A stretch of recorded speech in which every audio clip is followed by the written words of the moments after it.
Hey, what's up everybody? Historian Brady Kreitzer here. I'll be leading a revolutionary tour to Boston, Massachusetts, May 1st to May 7th. It's an all-inclusive package. We'll be visiting the entire Freedom Trail, Lexington, Concord, Bunker Hill, you name it. If it happened in the Revolution in Boston, we'll be there. It'll be May 1st to May 7th. Attendance is very limited. We're taking a small group, less than 20, so please sign up quickly. For more information, visit the link below in the bio. We'll see you in Boston. Hello, ladies and gentlemen, and welcome to another edition of Wartime. I'm your host, Brady Kreitzer. On Season 3 of the series, we're discussing the American Revolutionary Era, the people, places, and events that defined it, and the political ideologies that gave rise to the world's first truly modern republic. As always, remember, history is best when it's shared, and you can follow me on Twitter, at Brady Kreitzer, on my author's website, BradyKreitzer.com, and of course your home for everything wartime on the web, wartimepodcast.com. Here in the third episode of 2015, we're beginning a very challenging chapter, one that I personally take a great satisfaction in, as I spend most of my professional career studying this year, the year 1779. Now for many of us, 1779 may mean as much as 1777, or 1782, and one of the things hopefully you're finding by now is that each year of the Revolution is different. A different flavor, a different character, a different texture. In many ways, it almost feels like a different war. 1779 will be no different. Now, playing a little bit of catch-up, 1779 for us is not going to really begin until the summertime of 1779. Not because what happens from January to June is not important, but because we only have about 45 minutes this week, and we have to make the decision what to put in and what to leave out. If by this point there are major plot points of the Revolution that you're not getting, and you're upset about that, I'm sure you're justified in doing so. But we do have to keep with the narrative we're following, talking about the essential points, and I think, more importantly, how you should think about or confront those essential points. So let's begin. If you'll recall, in the year 1778, we left off in a very familiar place. General William Howe, the commander of British forces in North America, was gone, and he was now replaced by a man who was his, in a way, second-in-command, but always competitor, Sir Henry Clinton. Now, Clinton is very different than Howe. Howe's been orchestrating the American Revolution from the British perspective for the last 3 years, and the war is still going on. What that means in the minds of British officials is that William Howe has failed. Henry Clinton is different, but he finds himself, as I said, in a very familiar place. He's holding New York City, the island of Manhattan as we know it. He's holding Long Island, he's holding Staten Island. That's nothing new.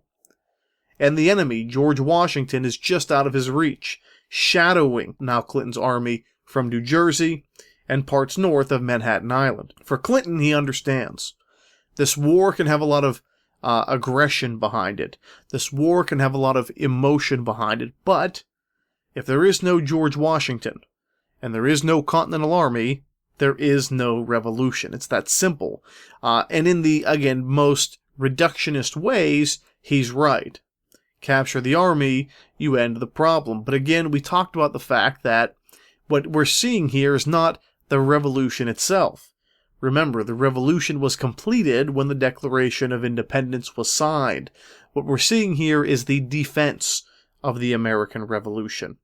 So Clinton is not wrong to take the approach he does, but the odds are that even if he suppressed Washington's army here in 1779, some hostility would pick up sometime later in the future. We probably know that revolutions very rarely die quickly.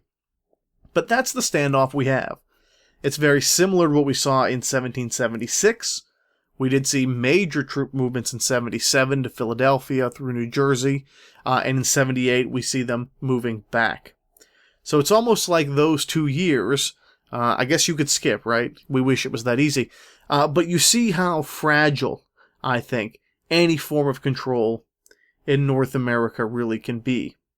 Well, it's on this premise that Henry Clinton, now in command of the war and really facing what he feels is a ticking clock. Again, every second this revolution continues is a second too long in the minds of those back at the court of St. James in England, is a second he's failing. So he wants to end this war fast. They all do, but we know the mistakes they make. For this reason, Henry Clinton believes the fastest way to do it is to draw George Washington and his Continental Army out of the shadows and make them fight one-on-one, because Clinton knows he's got a huge superiority in manpower, in sheer numbers, not only of people, but of supplies, reinforcements, these sorts of things.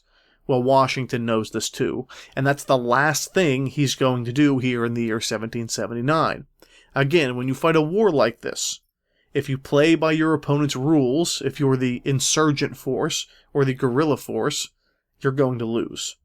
Washington knows that you have to break a few rules if you want to be competitive in any way, shape, or form. If you go toe-to-toe with the British Army, you're finished. That sets us through the beginning of 1778. Now, a few things have changed in a positive way, I think, for the Patriots, for the rebels, here in 1779. We know that in 1778, the Empire of France has officially joined the fray on behalf of the Americans. And again, I will stress, if the French do not support the Americans with their monies, with their supplies, with their armies, and I think most importantly, as we'll see, with their navies, the United States of America as we know it today does not exist. They are the major contributors from this moment on. But they aren't the only ones. Someone new will enter the fray in June of 1779 when our story begins, and they are the less consequential, and growing less so as time goes on, Empire of Spain. Now, rewind a bit. Why in the world would Spain want anything to do with this war? Well, it's the same reason that the French do. Now, going back through some old European bloodlines, the King of France is a member of the Bourbon family. Okay, big deal. Well, the King of Spain is a member of that extended family as well. They're both members in 1779 of what we call the Bourbon dynasty. And that does sort of link them up in the traditional kind of almost medieval inner workings of Europe. We're way past the medieval period, but that doesn't go away, especially in the minds of the elite. And that hasn't gone away by this point. Why Spain is so interested in joining this rebellion, not necessarily in open fighting, not yet, but there will be some of that, is for the same reason as I mentioned the French were. And the reason was revenge, amongst other things, for the 7 Years' War. Now, we study the 7 Years' War in 3 episodes in Season 1 of Wartime. I'd encourage you to go look it up. But here's the simple of it. Remember in 1763, the British scored this tremendous victory, the greatest victory in their existence, conquering the French and stripping them of much of their colonial possessions, most importantly, North America. Well, towards the end of that war, the Spanish did get involved. They declared war against Britain, and they kind of jumped on board a sinking ship. The French were already well on their way to losing it. Basically, the Spanish jumped in just in enough time that they could lose their North American possessions as well. Most notably amongst them, the colony of Florida. Now, when the British took over Florida in 1763, they realized it's going to be very difficult to control. So they split it into 2 jurisdictions. One was called East Florida, with its capital being the old Spanish capital of St. Augustine, and the other would be called West Florida, and its capital would be a little place called Pensacola. Now, I'm going to try to keep that brief, because in my new book, Hessians, the story, of at least a third of the story, really does take place in West Florida, and what a fascinating place it was. Pensacola, I never thought much of, spring break, whatever, but it's actually a very historic place, and if you know how to look when you're there, you can see a great deal of the geomorphology of the land, the lay of the land, if you would, is still very present, and if you understand what happens there later, which we'll talk about, again, it's a very impressive and sometimes overwhelming place. But that's why Spain is back. Spain wants Florida back in North America. The reality is, they can't do much with it. I mean, they are very much a dying empire. Their empire is based entirely on gold and silver, raw materials from the New World, and those run out. They're finite materials. But it had a lot to do with prestige, and it had a lot to do with opportunity. I mean, they had money, and the Americans were in no position to turn down any help from anyone. So now what I'm saying is, by 1779, George Washington, shadowing Sir Henry Clinton in New York, is feeling very bold.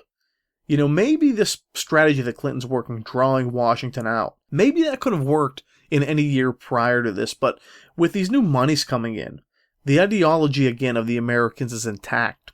But now, they have the money to, I guess you can say, walk the walk, as well as talk the talk. Now, what we're going to talk about next, and this will get us into the events of 1779, particularly in the summer of 1779, is going to be the overall strategy of Sir Henry Clinton's effort to eliminate Washington's army. And for him, he believes, and he's correct, that Washington's army relies wholly on its logistical capabilities, how it receives funds, because it has them, how it receives supplies, because they have them as well, and where their new recruits come from. Now, if you have a map of this, and again, I will make sure you have a copy at Brady Kreitzer on Twitter, or search Wartime Podcast. I like to send out 3 or 4 maps and pictures that are helpful for understanding the episode on my Twitter feed.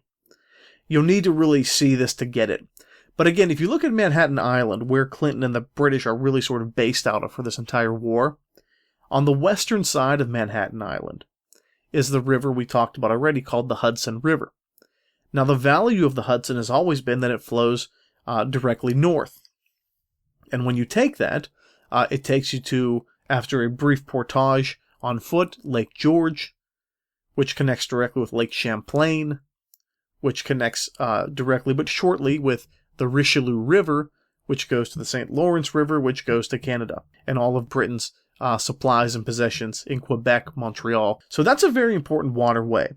But by 1779, those rascally Americans have started to really make some headway on that regard, because they've basically severed the Hudson River in half, so that the British can never attack from the north, and would be foolish to attack from the south. Well, how do they do it?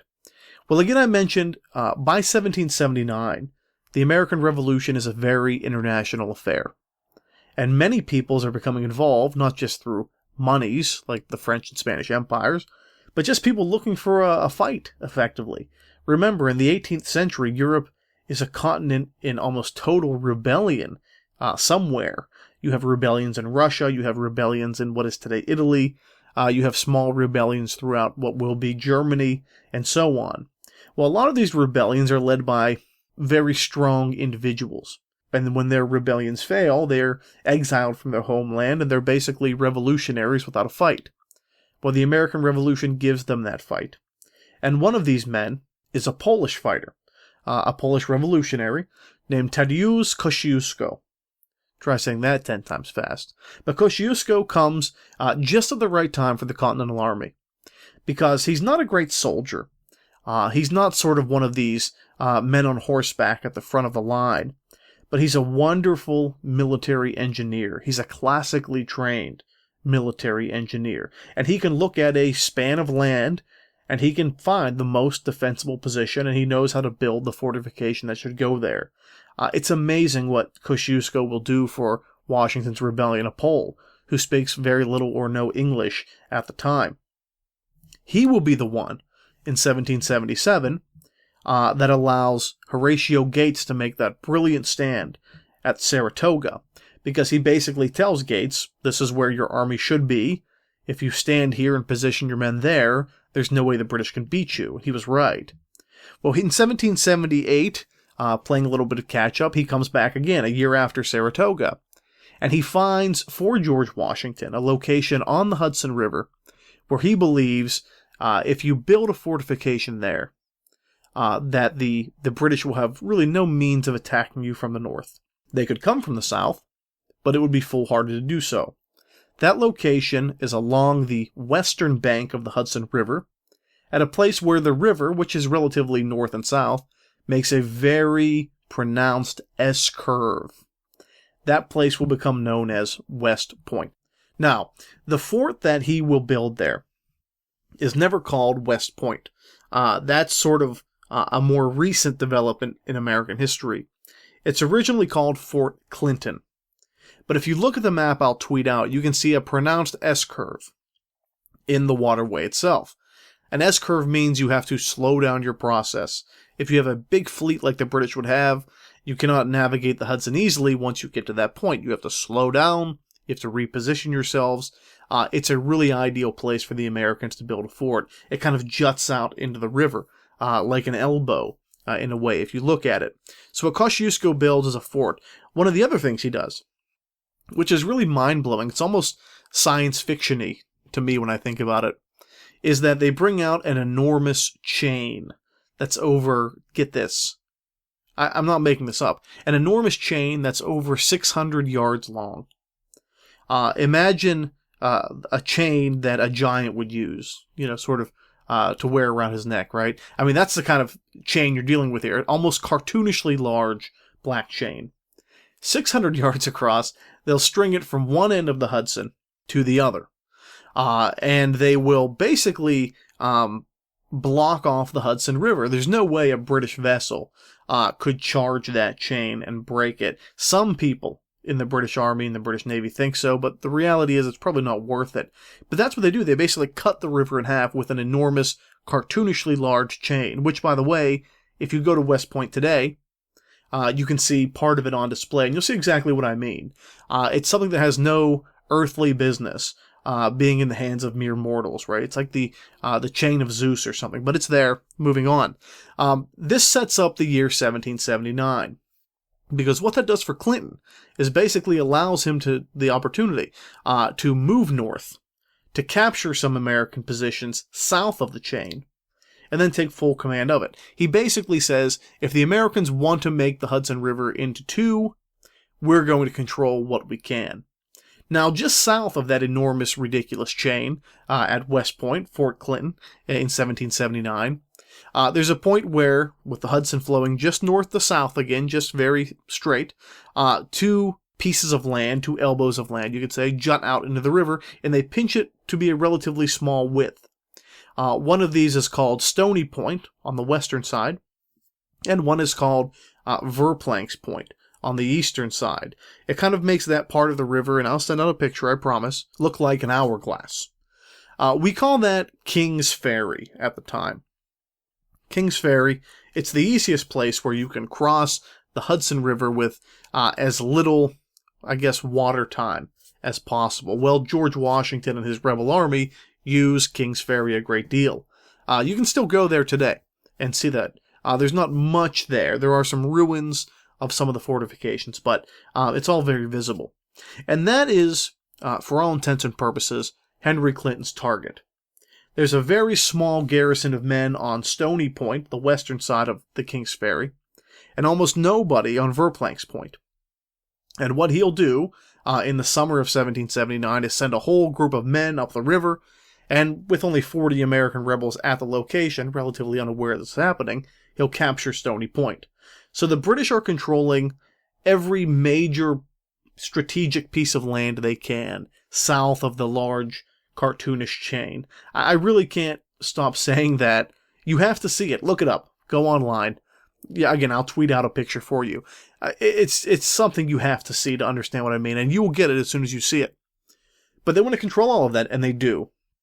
This leads us to the counterattack. This is effectively the Hudson River Campaign. We'll call it the Hudson River Campaign of 1779. Washington is not going to be drawn into a fight. He's not. But he knows that he has to control that piece of land. Stony Point, the western edge of the King's Ferry.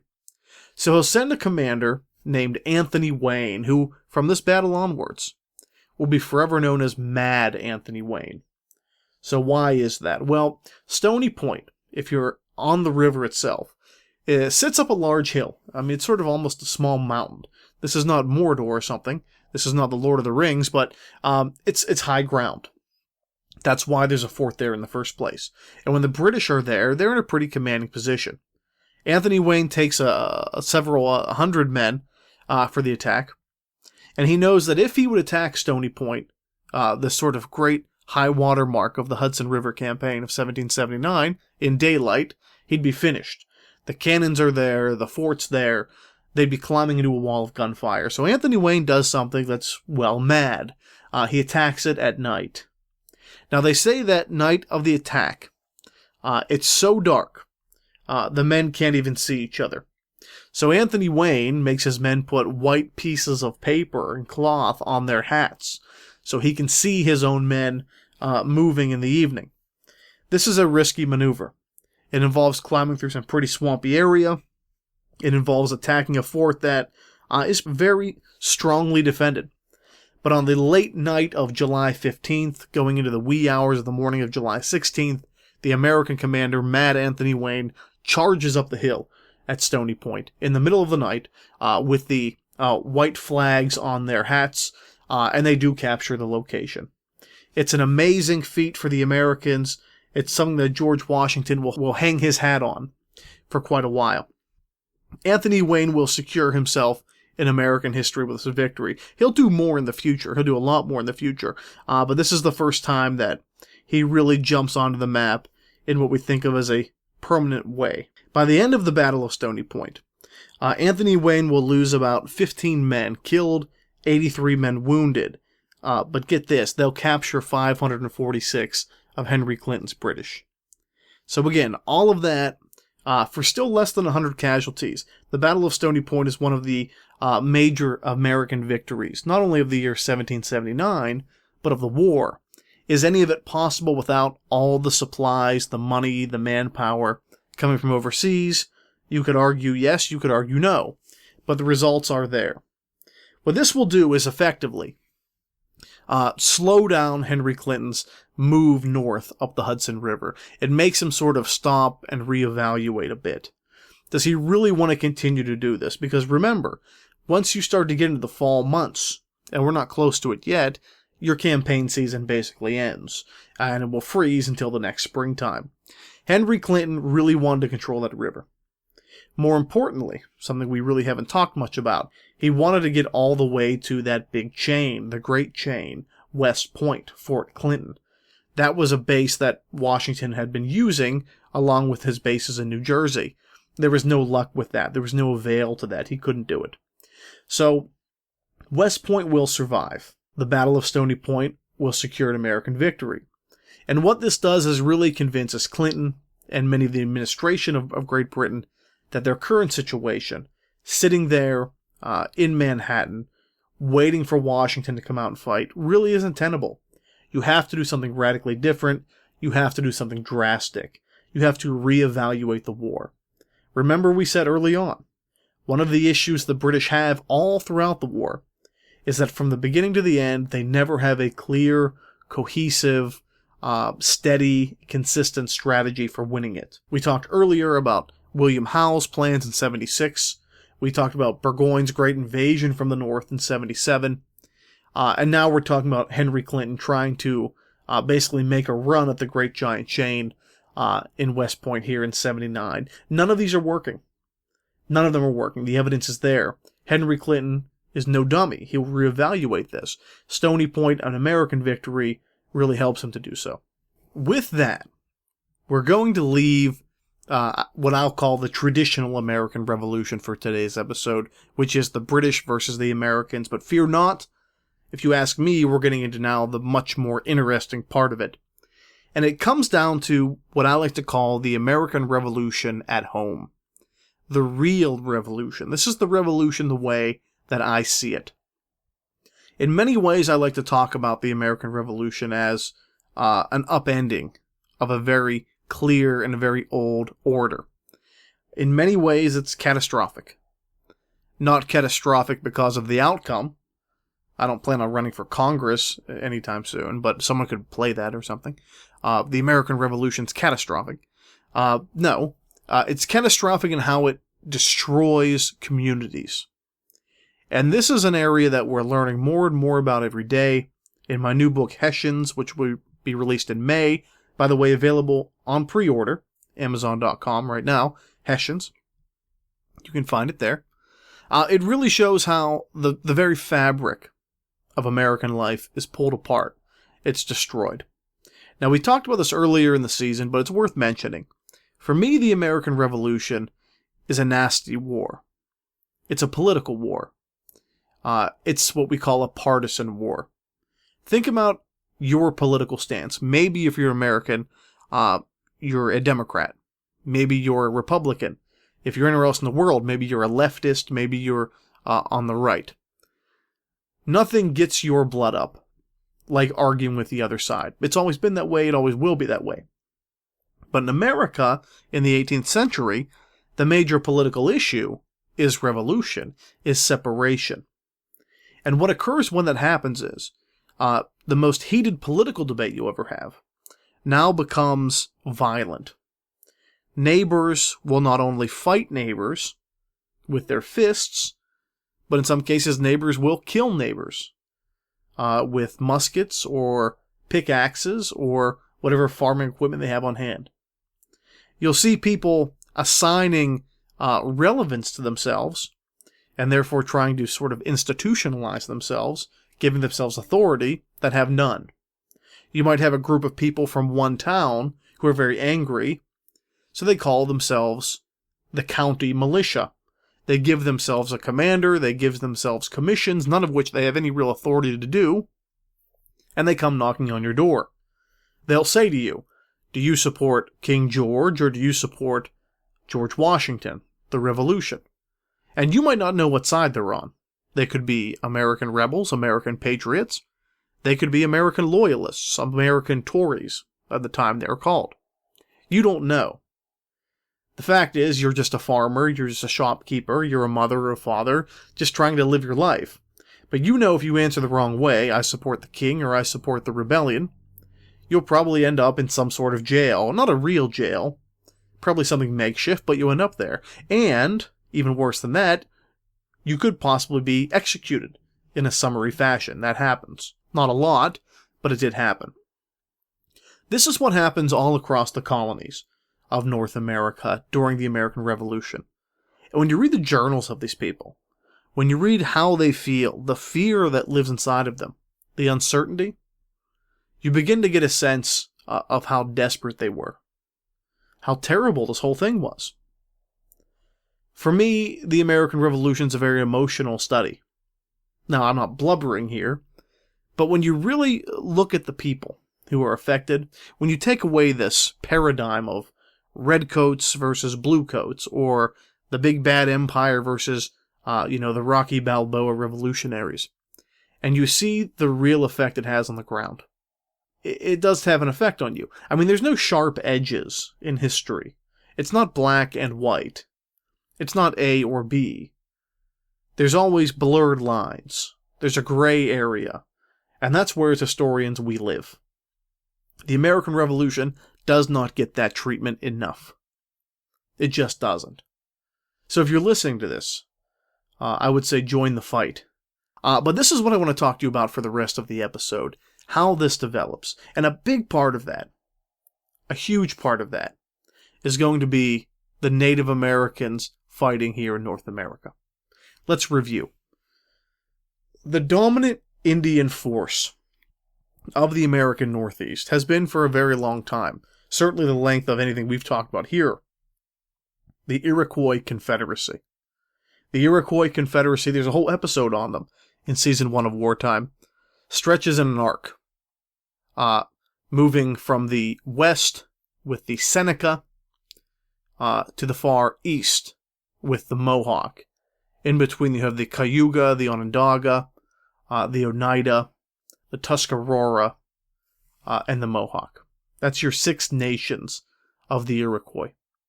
Traditionally, going back to the 7 Years' War and before that, the Iroquois were British allies. The alternative was the French.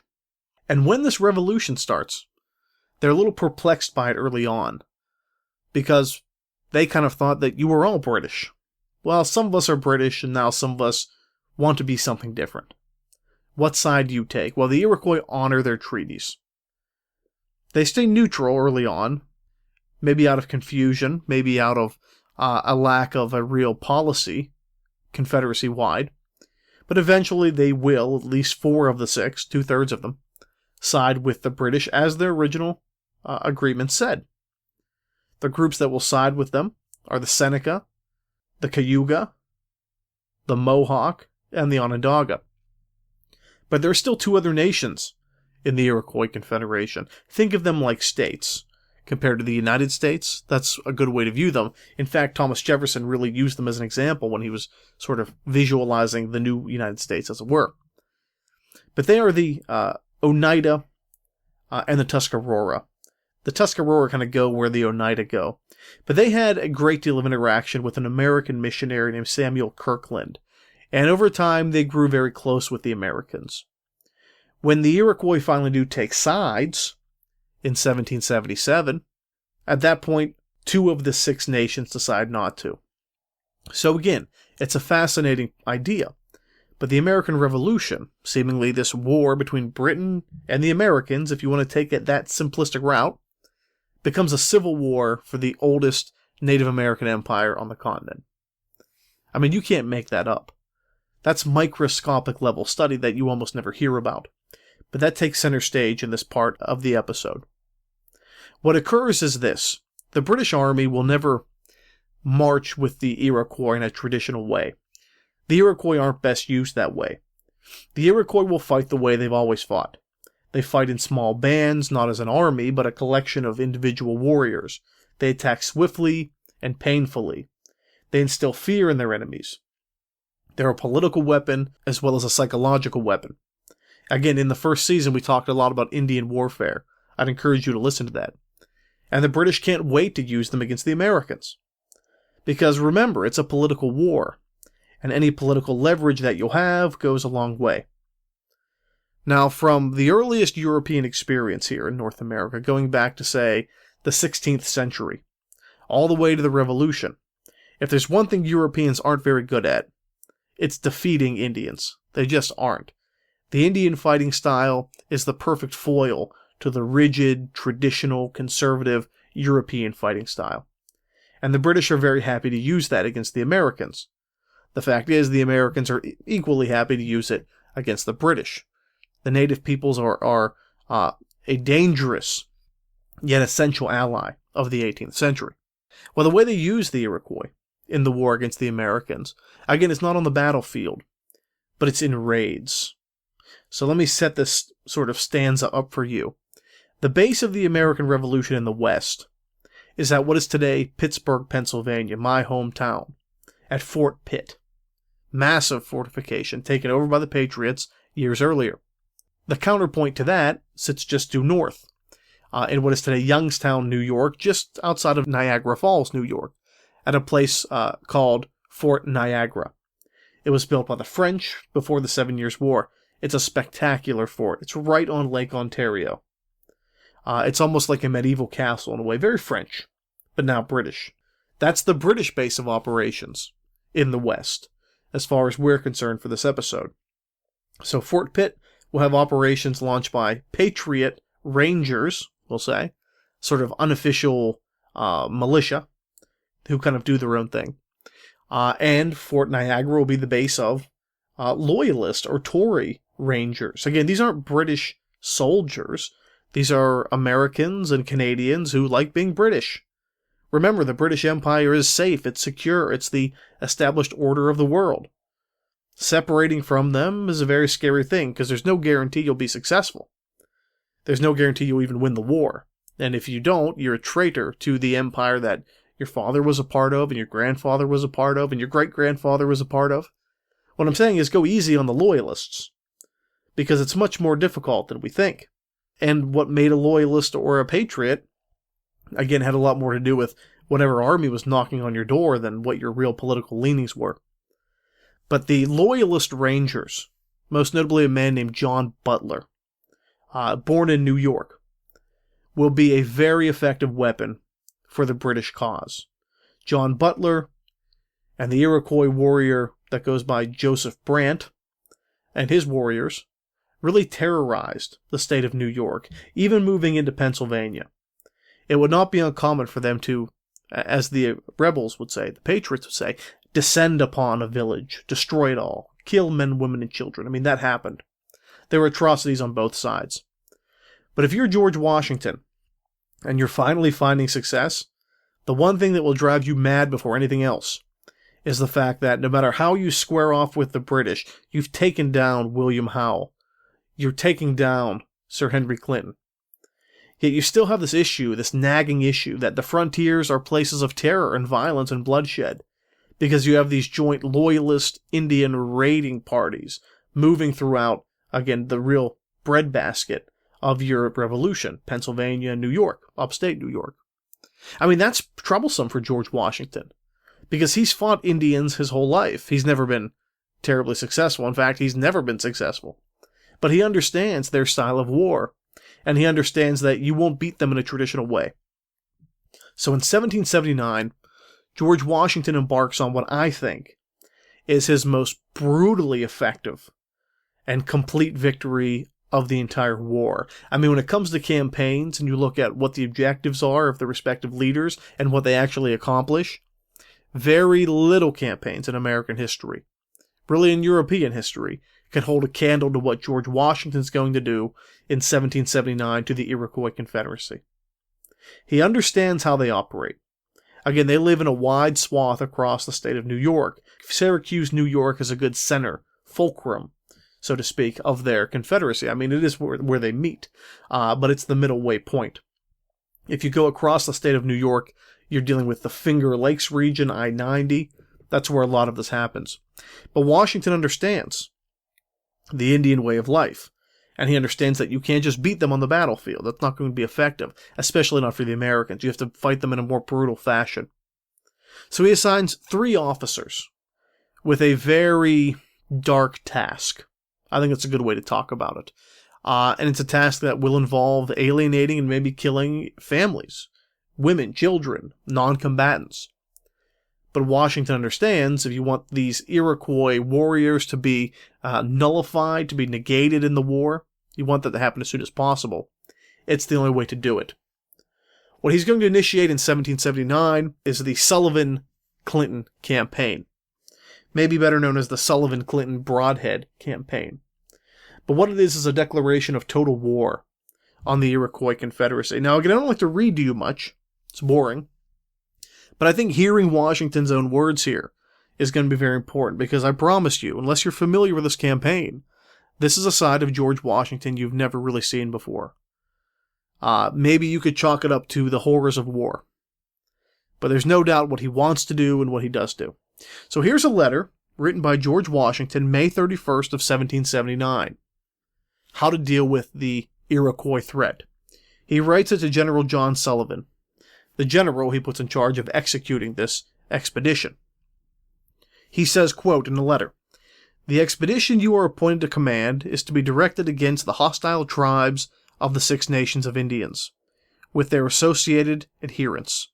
Remember, 2 of the 6 Iroquois nations are siding with the Patriots, which is why he says only the hostile tribes. He continues, "The immediate objects are the total destruction and devastation of their settlements, and the capture of as many prisoners of every age and sex as possible. It will be essential to ruin their crops, now in the ground, and prevent their planting more." He continues, "I would recommend that some post in the center of the Indian country should be occupied with all expedition, with a sufficient quantity of provisions, whence parties should be detached to lay waste to all the settlements around, with instructions to do it in the most effectual manner, that the country may not be merely overrun, but destroyed." He finally ends, George Washington, with this paragraph, "But you will not by any means listen to any overture of peace before the total ruinment of the settlements is effected. Our future security will be in their inability to injure us, and in the terror with which the severity of the chastisement they receive will inspire them." What's George Washington saying here? He wants total war on the Iroquois world. He wants Clinton, Sullivan in the east, and Daniel Broadhead out of Fort Pitt in the west to sweep through the Iroquois world. If you find a village, burn it. If you see a family, take them prisoner.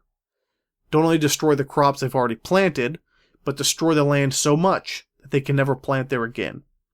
What he's talking about is the ruination of an empire, the Iroquois Empire. It's already teetering. It's been teetering for some time. He wants it wiped off the face of the earth. It's frightening to think of George Washington like that. But war is hell. I mean, we use that for a lot of different excuses, right? This is one, maybe we can do it again. Do you give him a pass? Do you not? I don't know. But out of Pennsylvania, visualize this, there's a city in the east called Easton. That's easy enough. And a city in the west at about the same line of latitude called Pittsburgh, Fort Pitt. John Sullivan will lead a group of men out of Easton northward into upstate New York. Daniel Brodhead will lead a group of men out of Pittsburgh northward toward New York as well. Their mission is destroy everything, and that's what they do. As they march, they burn it all. The homes, the villages, the crops. Remember, most of the warriors, the fathers, are out fighting with the British. They're not there to protect their families. These are just civilians left behind. Sullivan-Clinton and Brodhead destroy it all. So going back to the very first season of Wartime, this great Iroquois empire, this Native American superpower, is left in ruins. If you travel across I-90 in New York from Buffalo all the way to Albany, you can follow the path of destruction. And you know it's effective because the Iroquois really aren't there anymore. Not like they were before. I'm not thumping my chest about this. I'm not saying this was some great, wonderful thing. It was a very destructive thing. As historians, it's not our job to say yes or no, good or bad. We have to accept that it happened and try and make some sense of it.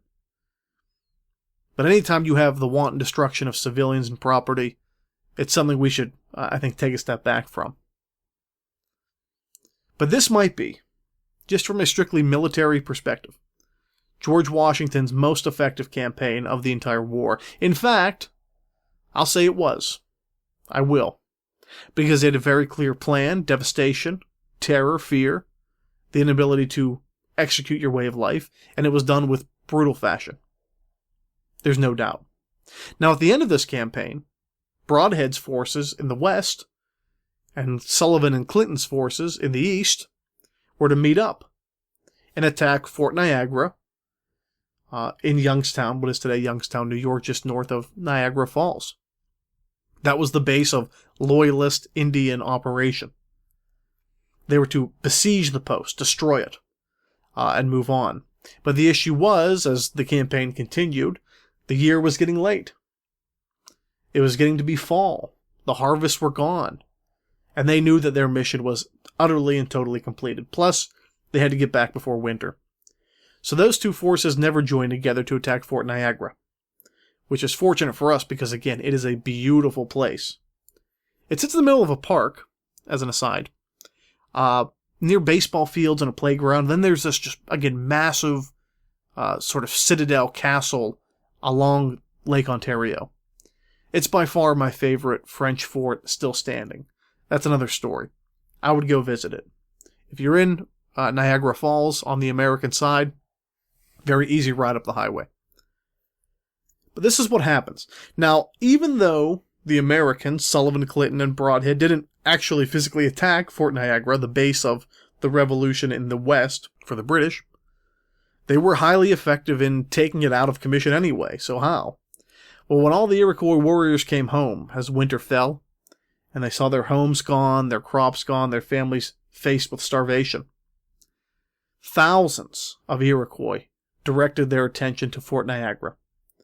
With blankets, with bags, with whatever supplies they had left that wasn't destroyed. They were knocking on the gates of Fort Niagara, and the British did let them in. And that basically took the post out of commission. It couldn't be used effectively as a military post anymore. It was flooded with refugees. Refugees of war. Political refugees. I'm not trying to say that this ended the partisan nature of the war. It doesn't. It's just going to move, like we'll see, in 1780. But it reveals the real horror of the war. Not just because George Washington ordered this, he's acting as a general, that's fine. But it shows the average people who aren't wearing uniforms, but who are still largely fighting this war. Remember, the American Revolution is a civil war on many levels. It's a war that totally upends the power in the world as we know it. It replaces it with what? A power vacuum, chaos. But the American Revolution in 1779, really, really interesting. And a lot to chew on, and a lot we quite frankly haven't dealt with. For a good, by the way, study of that campaign, there's a book that came out by Westholme Publishing called The Year of the Hangman, written by Glenn F. Williams. The Year of the Hangman was 1777, but we can forgive Mr. Williams. It's a very cool name. But it really is an in-depth study of everything we've talked about in way, way more detail. And believe me, in a study like that, the details are everything. So hopefully you're seeing by now, 1779, the war is changing. It was a very international affair. Now, with a lot of troop movements, a lot of new people involved, a lot of British forces being moved to the Caribbean and the South, who's fighting the war is changing, as well as where it's fighting. Hopefully by now you see the American Revolution a little bit more the way I see it. Much more difficult than anything we've thought before. On the next episode, we move south, the year 1780. Thank you for joining us. I'm Brady Kreitzer, and this is Wartime.